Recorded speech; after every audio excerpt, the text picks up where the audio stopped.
Hello, everybody. Good evening.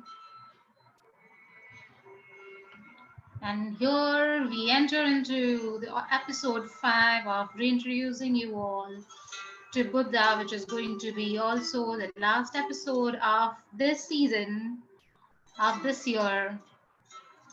And tomorrow we have this very powerful day, which is called Buddha Purnima. And also astrologically, uh, astronomically, in every way, it is a very powerful day, which is also, there's also going to be eclipse, lunar eclipse tomorrow. And well, we're going to do a very powerful meditation on that day. And at all you haven't yet registered, I would request you to join in. And I will join you in a minute. So just take a minute and wait for me.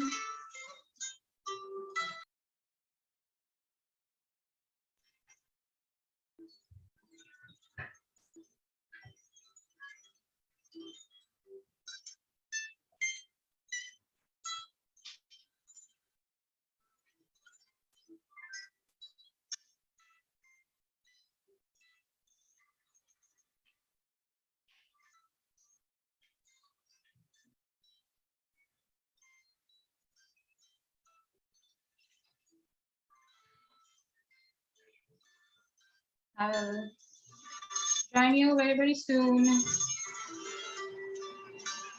I hope you can see and hear me. I'm just checking that everything is great.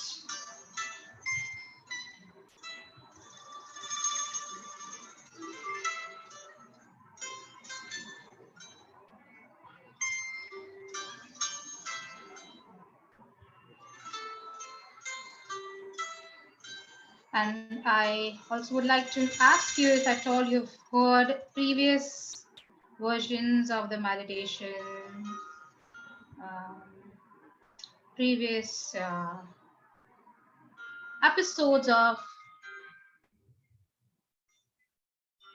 episodes of Reintroducing Buddha.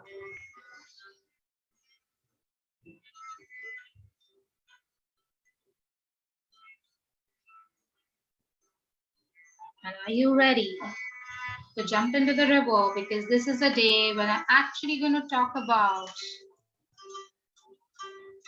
his life, Buddha's life, few days before his enlightenment and what happens after. So hold your seats.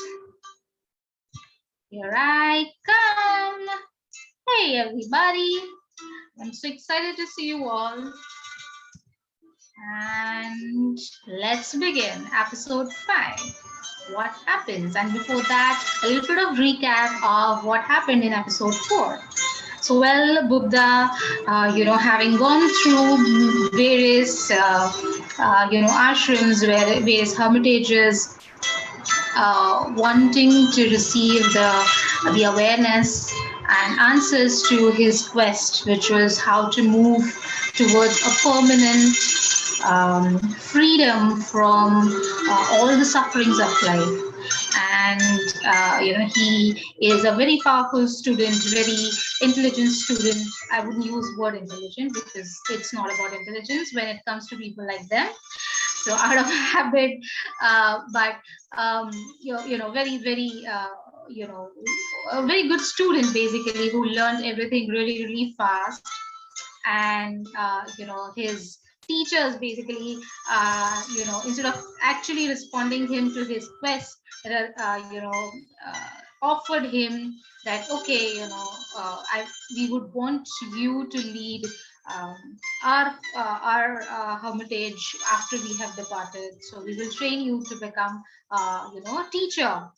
And Buddha refuses all those offers, and he's like, no, but my role is not to you know uh, take a status and run a little hermitage. My role is way bigger, and I'm yet not there.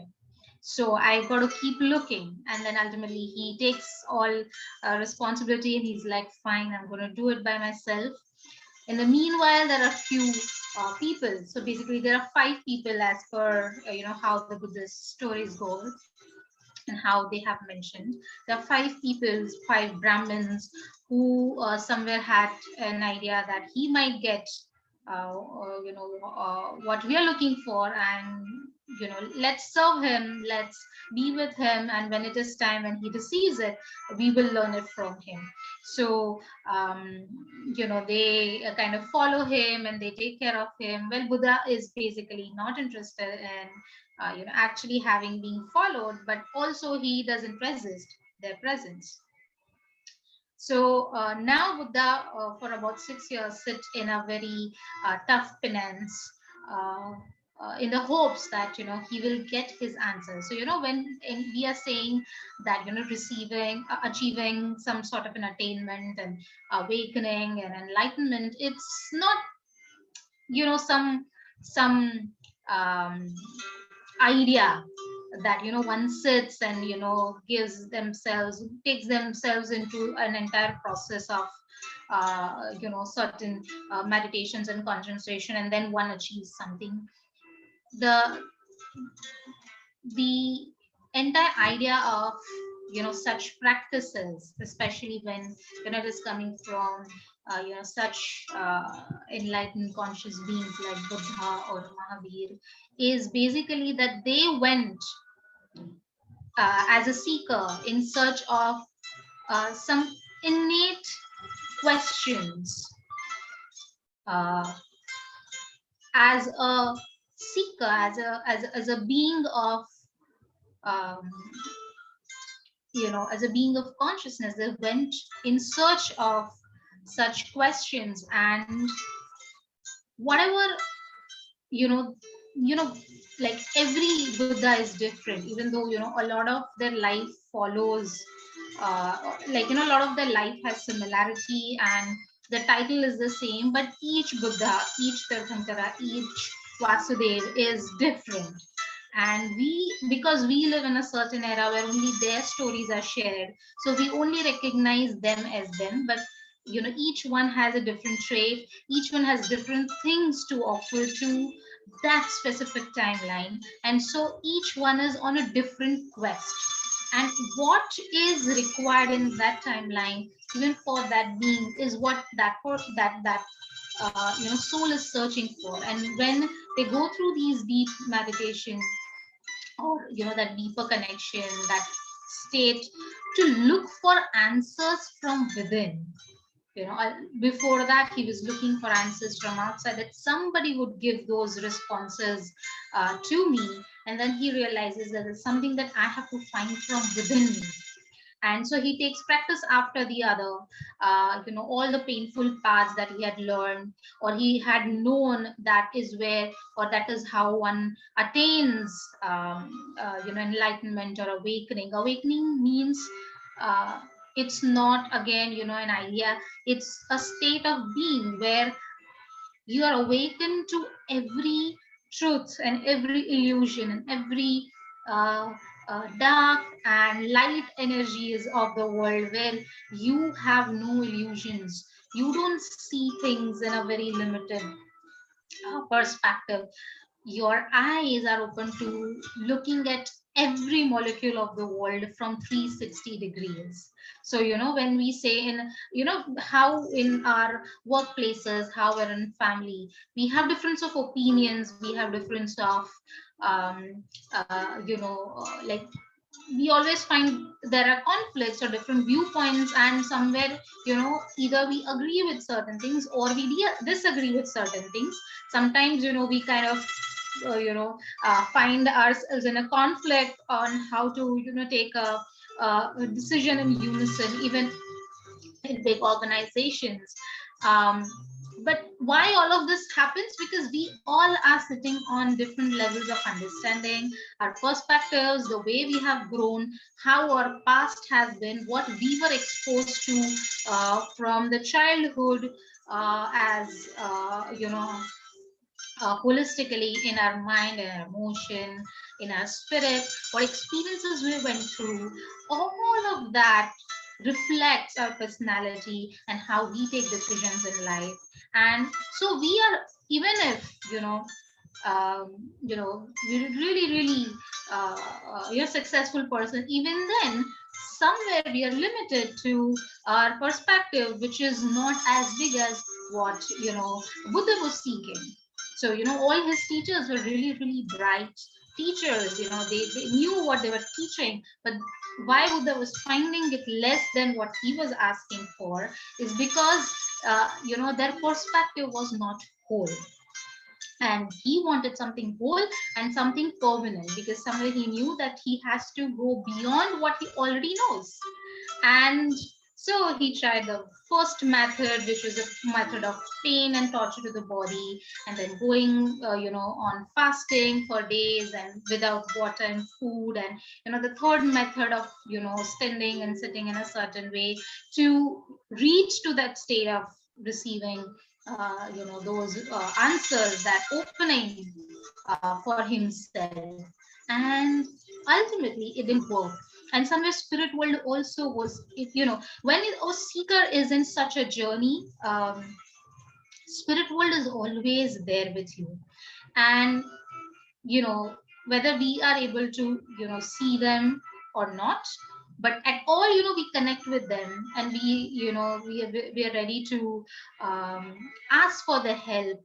Automatically they share a sign as an indication in which path we have to go. So while there was this inner uh, concerns, but Buddha was going through these concerns of this path is not working and that is not working, so this is not me and that is not me. He's somewhere open to receive the messages from the spirit world, who are ready to help him, and they kind of showed him a sign that you know it is not a very tough or a forceful way through which he is going to attain enlightenment, or neither a very carefree method through which he will attain an enlightenment. So he needs to find something which is in the middle, which is basically a balanced way. And a balanced way is something that I might would, or I would really be talking about after this incident that I want to share. And so, then he decides that, okay, fine, so I'm not going to, torture my body, or take it through pain or suffer in my emotion. I'm going to, be decently dressed. I'm going to eat fruits. I'll make sure that my body is healthy and nourished so that I can really look for what I seek uh, in my truest sense. And while he takes this decision, there are these five beings, who decided to follow him and who only knew these ways of attainment. So they feel, oh, Buddha was rigorously practicing meditations, and they were on, he was really wanting to go for something. But we see that now he's eating fruits, and in the processes like that, there are rare conversations and there are rare ways where person go and disturb their practices. So they don't go and ask him what happened, or why you've changed. They're looking at it from the distance, and they conclude within their own minds that maybe now he's no more seeking what he promised us. So maybe he's just now taking things light and easier, and he's just going to spend his years as normal bhikshu. And so these five people decide to leave him, and they said, okay, fine, then we're going to go on our own way, and whatever we learned from him so far, we'll just move forward from there. We'll create that, and we'll probably teach that to more people. And so they left, and here Buddha is all alone again. And again um, he was asked to the universe, to the energies of the enlightened beings of the past and future, that you know am I on the right track, and am I uh, you know uh, uh, close to, just give me some sign so I know that am I close to you know getting there, because he's looked for it for years and years, and he needed some sign to keep him going. He needed some sign so that uh, uh, he feels that sense of so he feels that he is going to get there very soon.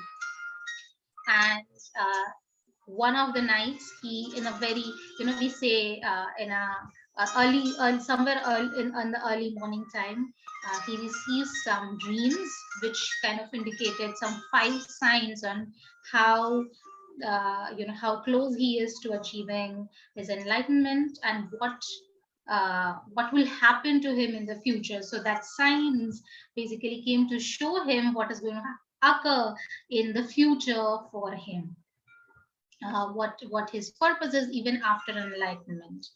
And so Buddha was very, very clear. He got the message, and he again sat under this I believe it was the people tree, um, and later it came to know as Bodhi tree, because under which he attained enlightenment. So he's sitting under that tree. In the meanwhile, this very known story of a girl from the nearby village who happened to take a vow that if I achieve a certain thing in my life, then I would go and feed some tree. And her name was Sujata, and that was the day when her wishes were fulfilled. And she says, she cooks really, really beautiful meals, and she's looking for that tree uh, to which, she can feed. And while she's looking for that tree in the forest, she finds Buddha sitting under them, and her his radiance is something that inspires her. And instead of feeding it to the tree, she offers it to Buddha. And though at that time he was already taking the food, and also he blesses her and takes the food.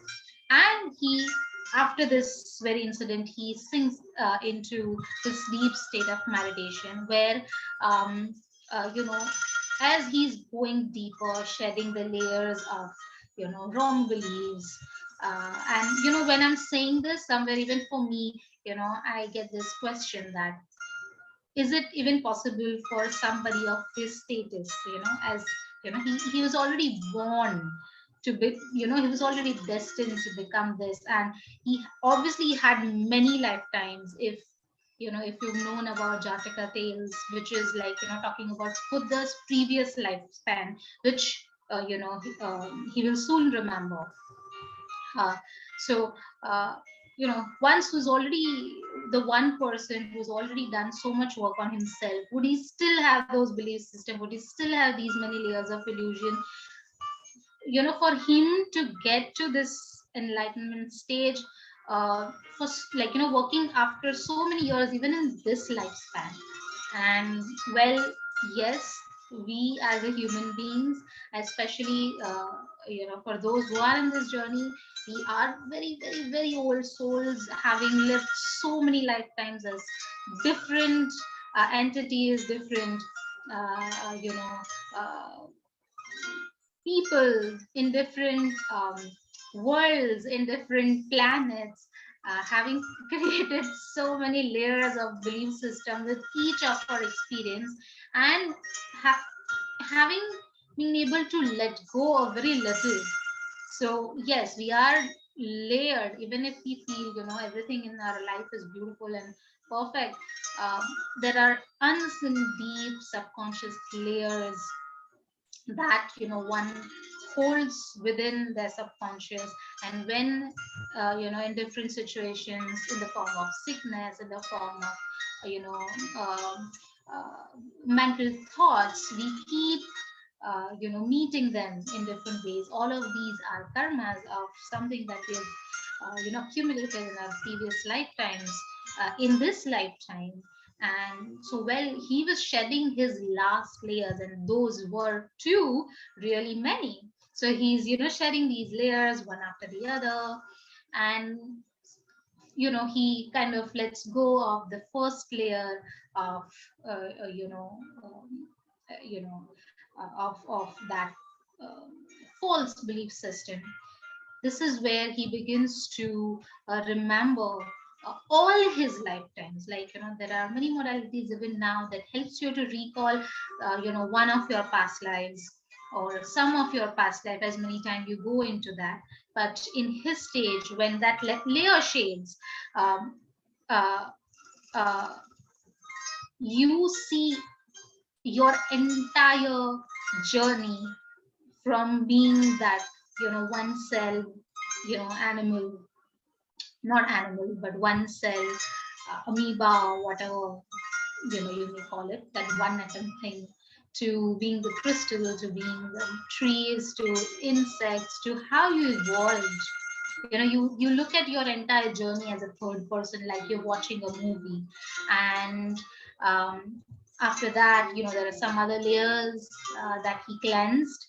And ultimately, on the Vesak full moon, which is tomorrow, he, under the people tree, which is now called also the Bodhi tree, he attained uh, the Buddhahood.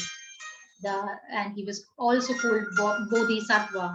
So he reaches to that status finally. Now the status is not what he is on the outside and how beautiful he looks, and because he was Prince Siddharth. It is what he reached to by practicing all of this and by letting go of these things, these layers. He reached to the status in his inside.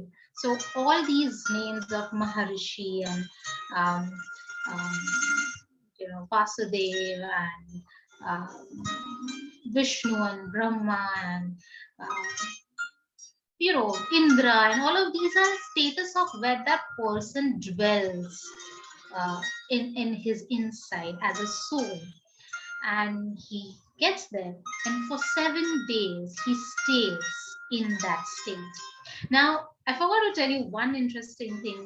Before this was to happen, and after he saw all these past lives and all, this Maya Jal, the matrix of this reality, who likes people to remain in the layers of illusion, well, he had approached him once again, because now he was scared that if he steps out, meaning a lot of people will step out of my Maya Jal, my matrix. And so I'll make sure that he doesn't. And so he he threatens him. He kind of lures him into different ways of the world, where any other person would just give in and not attain the Buddhahood. But he was definitely destined to, and he definitely made that strong um, intent that none of this pleases me, and none of this is ever going to make me happy as I want to be, which is the permanent happiness. So he could, by this far, he was able to see all of this is temporary happiness. It's not something that will sustain, and I'm looking for that one happiness which stays with me forever, and I'm never going to lose it. I'm never scared of giving it up, because it just cannot. And so while he played his role, typically, this guy, the Mayajal, the Matrix, even if at all, and I'm bringing two different energies here, but if at all you've seen the movie Matrix, which again, in a similar way talks about this concept of how we are living in the world of illusion. So, um, you know, he definitely tries to maintain that layers of illusion for Buddha also, and he ultimately was courageous enough to step out of it. For 7 days under the Bodhi tree, he stays in that blissful state, looking at the entire world in the most expansive way. And just even in this moment when I'm connecting to that energy, I am just, I'm just so, uh, I can't explain in word, but there's this beautiful state of being that I'm able to tap into, which I can't word, but he was there. And then 7 more days, in a different bodily position, he's still under that area, in that area, under the Bodhi tree, receiving all sorts of information, looking at all sorts of molecules of the world in a different space. And then after that, you know um, looking at the present world where he is. There are so many. With Marvel stories, we are well aware of the concept of multiverses and different dimensions. So, well, that is something that he sees. And then finally he comes to, you've become this big from your vision, the way you see things, like really, really big, really like topmost view. And then you have to look at, where you are, in which body you are, and what is this body supposed to do for people uh, uh, in that region, in that area, or who are going to come and meet this body, this being, the one who's called Buddha in that area.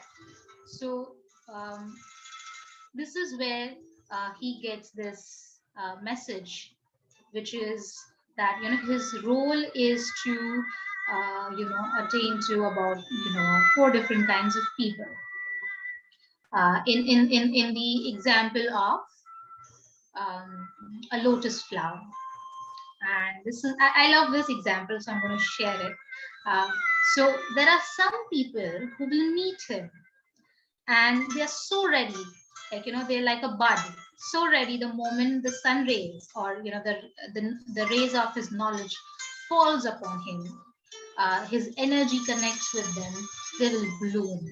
So bloom in the sense, there's also an understanding of, at all, when your crown chakra opens, uh, it is kind of related uh, with the symbol of lotus.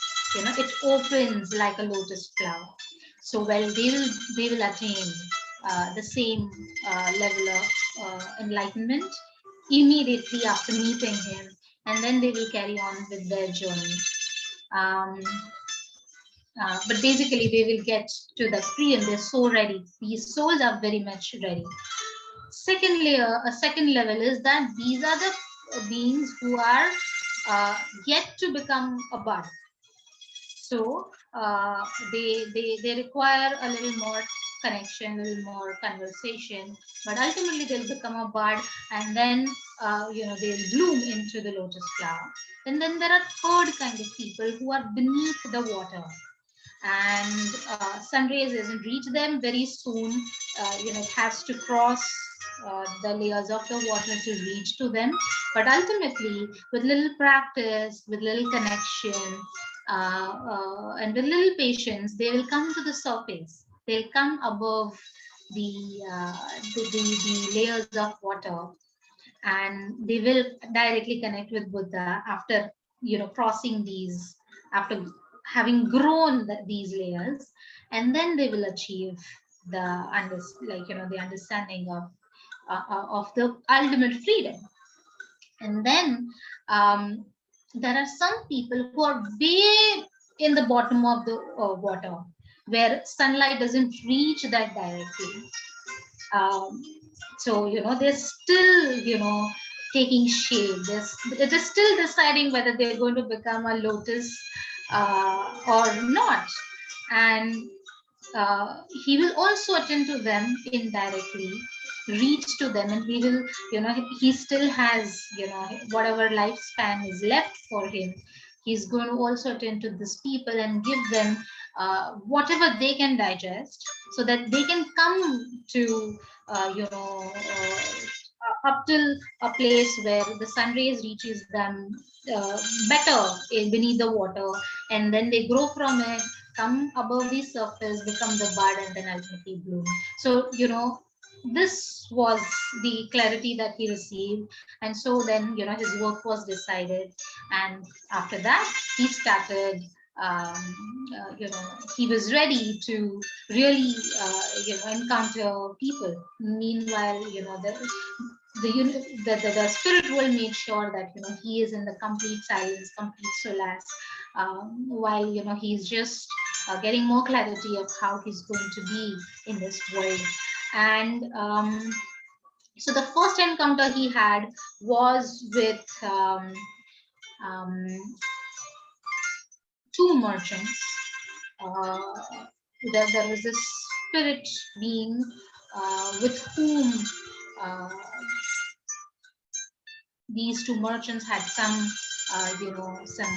connection, and the spirit being gets that it's time for them to meet with Buddha, and these are the first two people who meet with Buddha after so many days after his enlightenment. There's a totally different energy. Then if at all you've met Buddha before these days, like before his enlightenment, different person, different energy, not like still bright and still beautiful and still lovable, but yet the time after the enlightenment um, was totally different. Like his energy had totally changed, and they meet him, and they were so taken by his energy, and they take his blessings, they offer him the food, and they leave. And now Buddha started to travel. So in now he sees so many things, just by sitting in some place in the forest. He sees all the people he had met before his journey, like before his enlightenment, his teachers and their statuses. So some of his teachers already left their bodies before he attained enlightenment, um, and he knew now what he was supposed to do. So first thing, he moves to these five people. He travels to the hermitage where these five people who had decided to attain to him, and they left him. So he first travels to these five people, knowing that they were least interested, knowing that they were ignoring him, and they had decided and given up on him. So he travels there, and looking at him from the distance, these five Brahmins, they say, "Oh, now we have a big, ashram or hermitage, and we don't require him anymore. Now we've become somebody. So if he wants to come and sit and eat, well, we'll provide him with food and all. We are not going to go and greet him. He just left his efforts." But the moment Buddha enters the vicinity of that hermitage, uh, unknowingly, these people were just inspired without their will, without the permission of the will, and they just moved towards him. They touched his feet, and one of them started fanning, and one of them started one of them made him to sit, and they were all so confused and conflicted, just looking at how they were acting around him. And then Buddha, spoke to them, and he said, "Well, I have finally achieved the Buddhahood, and maybe it's time for uh, you to wake up too." And they had definitely doubts, because since last they have seen him, and the conversation they had, the words they heard from Buddha, definitely kind of uh, melted all their doubts. And one after the other, for the next 5 days, each of these five Brahmins attained um, their dharma. So one of the word that we hear a lot in Buddhism, which is dharma or dhamma. What is dhamma? Uh, like how Buddha tried so many ways, but then there was this one way which was a middle way, a more balanced way that worked for him. He realized that each being is different, each being has their own journey, and giving them, what their dharma is my role. So initially, in some of his initial um, months and years, he attained to these people who were ready to bloom. The example of lotus that I shared earlier. So these people who were ready to bloom, he met with them, and one after the other, he brought them through conversations, through his energy, to what they were meant to do by achieving their dharma, or attaining to their dharma, their purpose, and then set them free. And ultimately they all, because they received this knowledge, the wisdom from Buddha, they all became the Buddha monks, and they started teaching what they were meant to teach to all the other people who had a vibrational frequency to what they were teaching. So Buddha never said that, this method is right and this method is what you should follow. And that's what I think every great being who incarnated and to whom we praise and pray as gods, uh, they never said that this is the way for you. In that moment, whoever was in front of them and whatever was that person's dharma is what was given to them, and that is what um, uh, they kind of start spreading.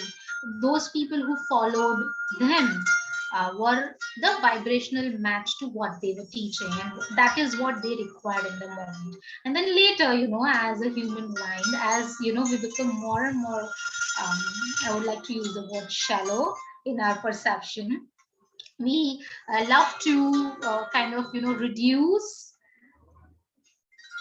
any expansive knowledge to uh, structured and limited version of it. And that's where we create uh, sects, and we create paths and modalities and methods, but ultimately highest and most conscious beings, uh, their role is to give what you require as a being in that moment. So, well, that is how many ways and many paths in Buddhism came to be, um, and started giving uh, the message of Buddha in their own way. Many people during Buddha's lifespan, followed him. Bimbisar was the first one to, give himself up to the to Buddhism, and became the monk. Ashoka followed after the war of Kalinga, and he became one of those uh, kings was who became more recognized as the messenger of Buddha, in the future. So, with all of this, this one story that I want to bring in is the story of Angulimal. We have heard of him. We have known about the story in many different versions. But I would like to repeat the story from a new perspective, because we're doing a new perspective. So, well, Angulimal basically was a scholar in Takshashila, which was India's Oxford and Cambridge of that time, and people from far and across came to study the greatest knowledge and wisdom from that school. So he was one of the brightest students in that school, and he had some, fellow students who were jealous of his, how he was favorite to his teacher. And so politics definitely existed even in that time. So they were unhappy of how teacher favored him, and so they started, they went behind this guy's back, Angulimal's back, and they, start poisoning teacher's ears and started telling him, how unworthy he was and what he was doing behind his back and all of that. So now teacher wanted him to leave Takshashila, and he said, "I'm not going to teach you anymore." Though, Angulimal definitely didn't have, he didn't commit any such, uh, actions. He didn't take any such actions. And so he was quite surprised in why his teacher was doing that, because he was very deeply committed to his teacher. Now, so teacher demands for a very, you know, unspoken kind of thing from Angulimal, something that he thought that he would never do, but he was so deeply committed and also in some way hurt by what his friends had done. So he actually, instead of going back home, he went into the nearby village, nearby forest, and he became Angulimal, and he decided to cut about 1,000 fingers of human beings. So, since now he was a dacoit, uh, he didn't have anything where he would keep, those cut fingers, because ultimately he said that I'm going to present this to my teacher. So, 1,000 cut human fingers. And so what he did is he created a string of a necklace from that, um, those fingers, and he was successful in collecting about 999 human fingers. So he had about 999 human fingers hanging on his neck, and he was ready and waiting for just one. Now, the day he would have finished his task, his mother would have passed that forest. But instead, Buddha realized the capacity of this guy, how hurt he was, and the reason why he was doing this. So he chose to go instead. Before even, so he would have not even seen that, it would have been my, this is my mother, uh, to whose finger he was ready to cut. But instead of mother, Buddha, appears in front of him way before. Many villagers asked Buddha not to go into that village, but he had a purpose and he was fearless, of course. And so, the known version of the story is that, Angulimal follows Buddha the way he would follow and run after all the human beings. But somehow he just can't catch Buddha. Even though Buddha was walking slow and nice, somehow Angulimal just never can fill the distance between him and Buddha. And so he's so tired of having run after Buddha for many, many hours. And he's thirsty and his leg doesn't move. And finally he shouts and asks Buddha to stop. Just hold, wait for me. Who are you? What's going on?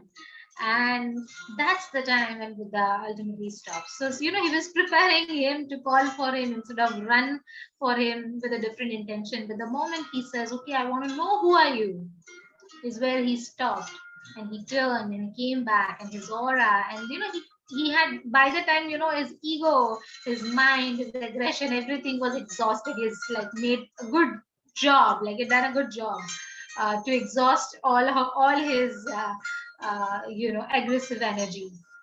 And then he speaks to him and he makes him to remember, his act had become so dense that he even forgotten the reason why he had started it in the first place and how hurt he was. And Buddha makes him to realize all these things. He makes him to repent from all the guilt that he experiences after realizing what he was about to do. So he even clears his wound. And this is not a wound on the surface. This is a way deeper wound in his heart, in his emotion, and that required being touched. So, and also, on the other side, there were brightest and the and the mightiest soldiers of king of, soldiers of that kingdom who tried to hold him and tried to kill him, they were unsuccessful in doing so. While Buddha, without any weapon, without any means to,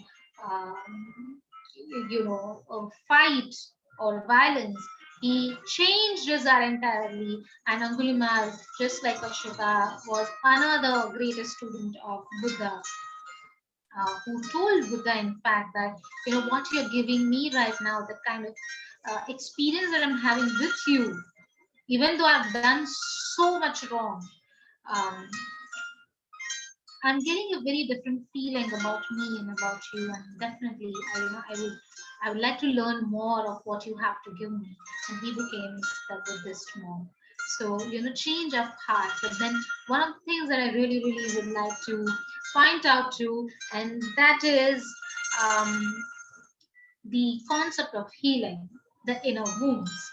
Now, in this moment, in this time, maybe there are no physical presence of Buddha, but tomorrow's meditation is where we will have his energetic presence. But apart from there are many uh, uh, modalities and many ways that talks about this concept of healing, uh, healing yourself from the traumas of the past, the wrongs and the hurts of the past, so that you don't, reach to this state of denseness, and you start making decisions that are against you.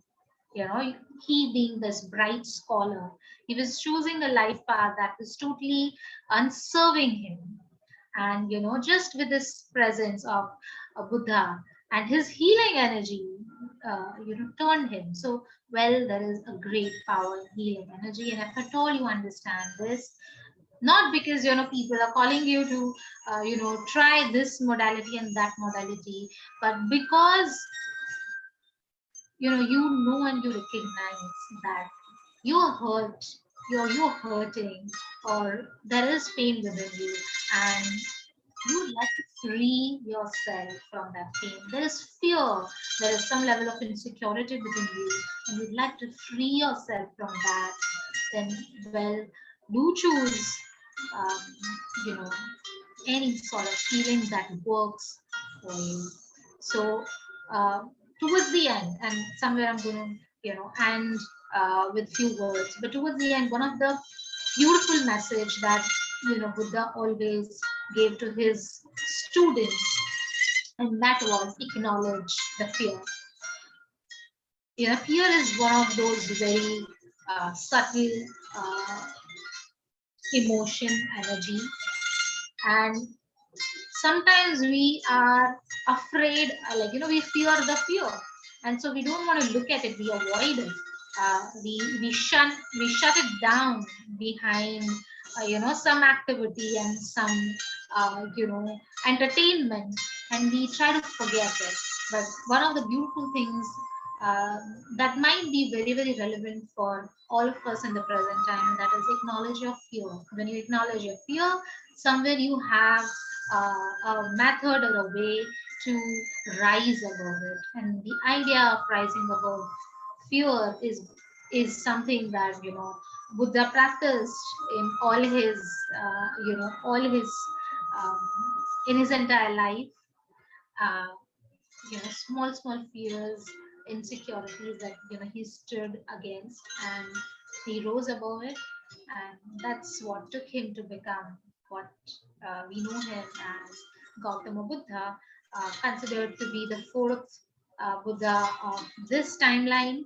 And as I'd spoken in the first episode, that the future Buddha is supposed to be called the Maitreya Buddha, and he will appear in the future, um, when the world will require him the most. So, well, this is where I would kind of end. Buddha's entire lifespan was about 80 years. One thing that I would also add before I wind up, and that is his lifespan, even after he attaining to the Buddhahood, he became the master.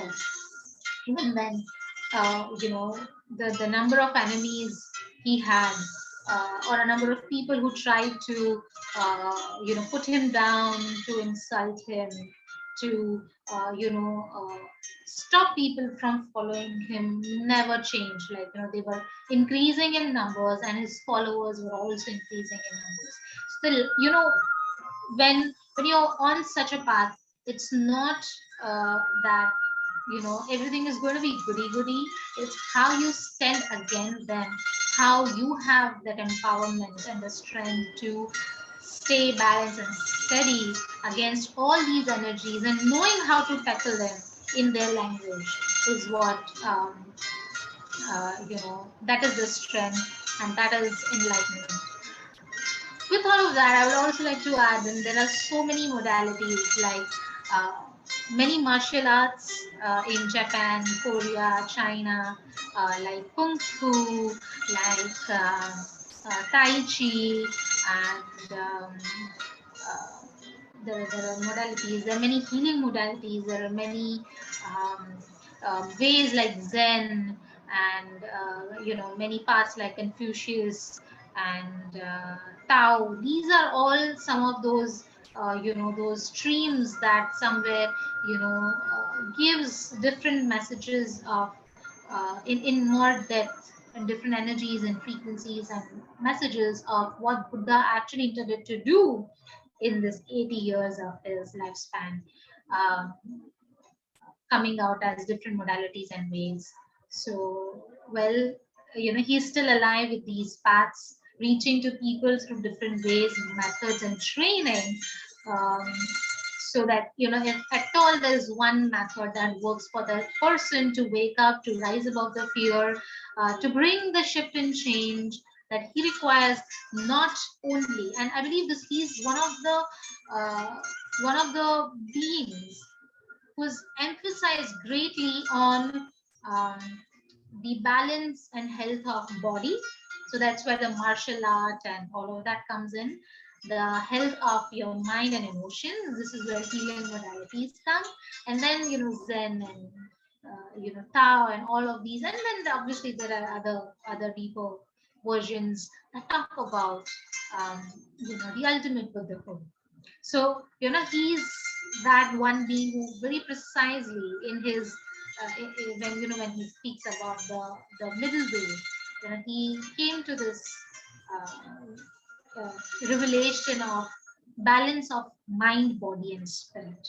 So, well, that's the speciality of Buddha, where many ways and paths somewhere kind of talk only about either the soul or the spirit.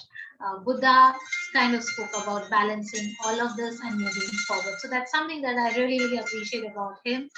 And with that, and hopefully this was interesting for you with all the facts and um, a little new perspective that I brought into these stories. I hope you enjoy it. I hope this inspires you to choose you the way Buddha was choosing him and his growth and his expansion.